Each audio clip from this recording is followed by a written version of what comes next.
जनवरी में लतेदार सब्जियों की अगेती बुआई करना चाहते हैं तो सीधा सीड की बुआई करके 100% जमाव लाने का एक अचूक तरीका बताता हूं। यदि इस तरीके से बुआई करेंगे तो पड़ोसी भी हैरान हो जाएंगे कि आखिर इतना बढ़िया जमाव आया कैसे। जी हां दोस्तों, यदि आप भी लौकी, कद्दू, खीरा, करेला, नेनुआ, सरपुतिया आदि इन सब्जियों की अगेती खेती करने जा रहे हैं तो वीडियो को लास्ट तक जरूर देखिएगा।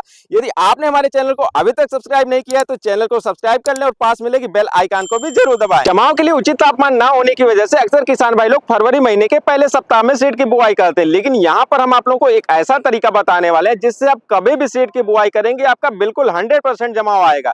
इसके लिए आपको सीड को 12 से 15 घंटे तक भिगो कर रखना है। उसके बाद आपको सीड को छान लेना है, एक सूती कपड़े में इसकी एक पोटली बना लेनी है। अब जो गोबर की खाद का घूरा होता है, 1 साल पुराना कोई भी घूरा हो, उसमें आपको 6 इंच की गहराई में इस पोटली को गाड़ कर रख देना है। खीरा, तरबूज, खरबूज जैसे हल्के सीड को यदि आप गाड़ते हैं तो इसको 2 दिन में आपको निकाल लेना है। करेला, लौकी, कद्दू जैसे भारी सीड को यदि आप यहाँ पर गाड़ते हैं इसको 3 दिन में आपको बाहर निकाल लेना है। जब आप सीड को बाहर निकालेंगे तो आप देखेंगे इसमें अच्छे से अंकुरण आ गया होता है। जब भी आप सीड को बाहर निकालें ध्यान रखें आपको उस समय पर निकालना है जब दिन का तापमान मैक्सिमम हो, क्योंकि जो आपका सीड होता है वो एक गर्म वातावरण में रहता है और वहां पर अंकुरित हुआ होता है। तो आपको जब आप सीड को बाहर निकालेंगे तो बाहर का भी तापमान अच्छा हो, इसका मतलब जो दोपहर का समय होता है इस समय पर सीड को बाहर निकालें और इसी समय पर आपको इसमें खेत में बुआई भी करनी होती है। किसान भाइयों, जब आप खेत में बुआई करने जाते हैं आपने खेत की तैयारी कर रखी है, अब जहां पर आपको सीड की बुआई करनी है वहां से थोड़ी सी मिट्टी, 1 मुट्ठी की मिट्टी उसको आप हटा लीजिए। अब यहाँ पर आपको लेना है गोबर की खाद, और वो भी 1 साल पुरानी हो, बारीक हो, एकदम भुरभुरी और सड़ी गोबर की खाद हो।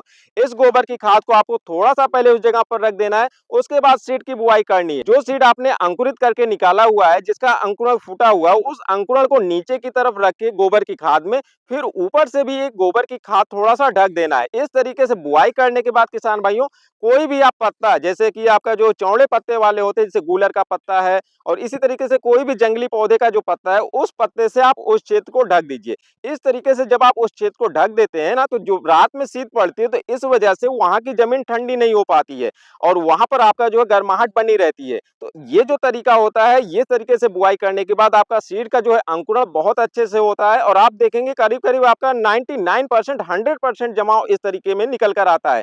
तो इस तरीके से जो भी सब्जियों की आप बुआई करेंगे बहुत जल्दी आपका जमाव हो जाएगा, और जैसे ही जमा हो जाए, पत्तियां बाहर निकल आए, तो आपको 3-4 दिन के बाद आपको उन पत्तों को हटा देना है। अब आप देखेंगे बढ़िया से जमाव आ गया है, और इस तरीके से आप खेती करके अगेती में सब्जियों की बुआई करके अगेती में आप मार्केट में ले जा पाएंगे और बहुत बढ़िया आपको रेट मिलेगा। तो ये वाला तरीका आप लोगों को कैसा लगा कमेंट करके जरूर बताइएगा। इससे रिलेटेड कोई आपका प्रश्न है तो कमेंट बॉक्स में पूछ सकते हैं। फिलहाल मिलते हैं किसी और वीडियो में, तब तक के लिए नमस्कार।